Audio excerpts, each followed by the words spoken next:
गुरु प्यारी साध संगत जी, राधा स्वामी जी।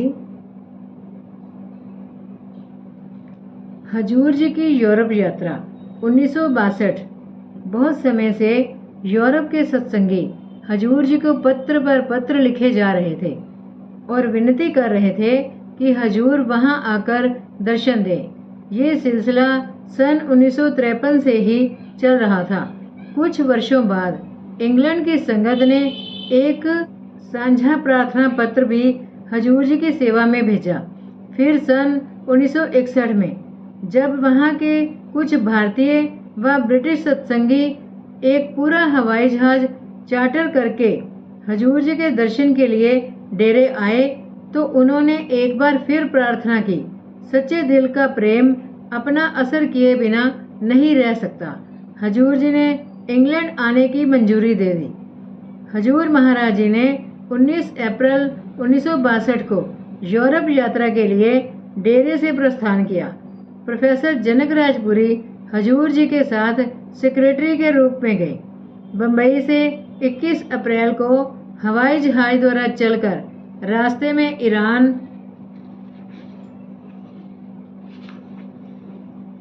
लेबनान, तुर्की, इटली, स्विट्जरलैंड, जर्मनी और स्वीडन के सत्संगियों व जिज्ञासुओं को दर्शन देते हुए 8 जून की सुबह लंदन पहुंचे।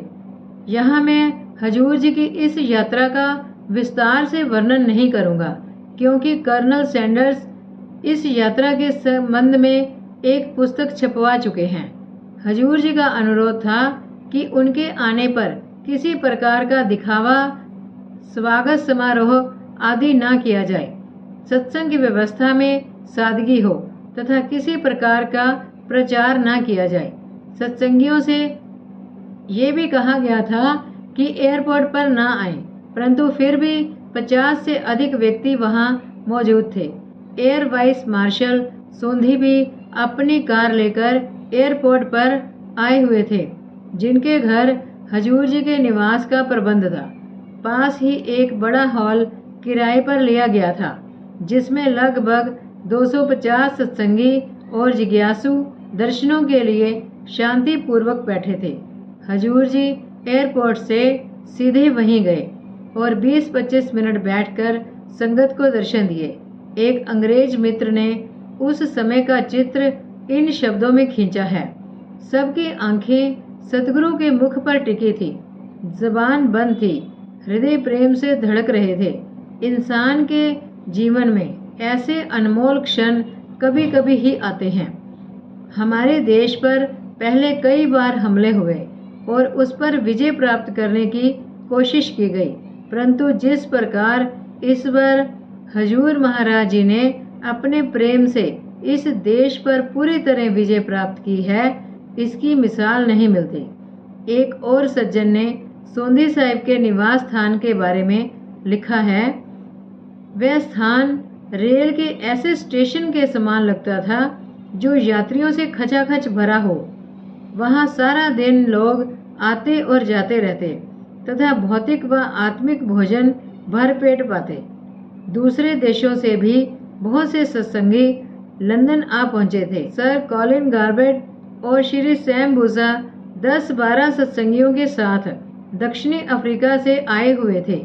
लगभग इतने ही सत्संगी और जिज्ञासु अमेरिका, हॉलैंड, स्विट्जरलैंड, जर्मनी आदि देशों से आए हुए थे। जून व जुलाई के महीने तो इंग्लैंड में मौसम के राजा माने जाते हैं। एक ओर तो चमकते सूर्य की सुंदर किरणें तथा साथ ही दूसरी ओर पूर्ण गुरु के करुणामय प्रसन्न मुखमंडल से निकलती हुई आत्मिक धाराएं।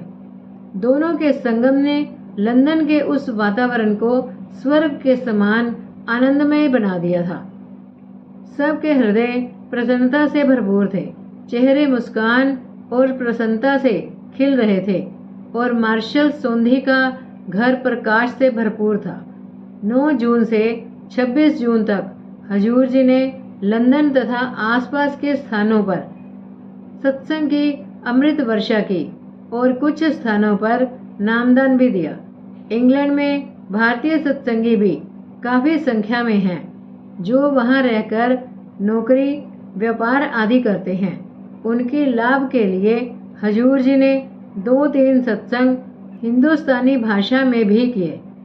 अंग्रेजी में सत्संगों के बाद जिज्ञासुओं को प्रश्न पूछने का अवसर भी दिया गया। प्रश्न उत्तर का ये सिलसिला बहुत लाभदायक और दिलचस्प रहा। अकेले में मुलाकात के लिए अर्ज करने वालों की संख्या भी बहुत बड़ी थी। इन मुलाकातों में कभी कभी 2-2, 3-3 घंटे लग जाते, जिनमें हजूर जी 30-40 व्यक्तियों से भेंट करते। इतने व्यस्त कार्यक्रम में प्रबंधक थक जाते, परंतु हजूर जी दया करते हुए ना थकते। कुछ व्यक्तियों ने हजूर जी से अपने निवास स्थानों में पवित्र चरण डालने की प्रार्थना की, जिन्हें हजूर जी ने स्वीकार किया। महाराज जी को विभिन्न स्थानों पर अपनी कारों में ले जाने, अपने घरों में चलकर रहने तथा उनके यहाँ नाश्ता, भोजन, चाय, कॉफी आदि लेने के लिए इतने लोगों ने विनती की कि ये एक कठिन समस्या ही बन गई। परंतु हजूर जी ने इस समस्या का समाधान ऐसे स्वाभाविक, सरल व सुंदर ढंग से किया कि सभी लोग संतुष्ट हो गए। यहाँ केवल एक उदाहरण दिया जा रहा है।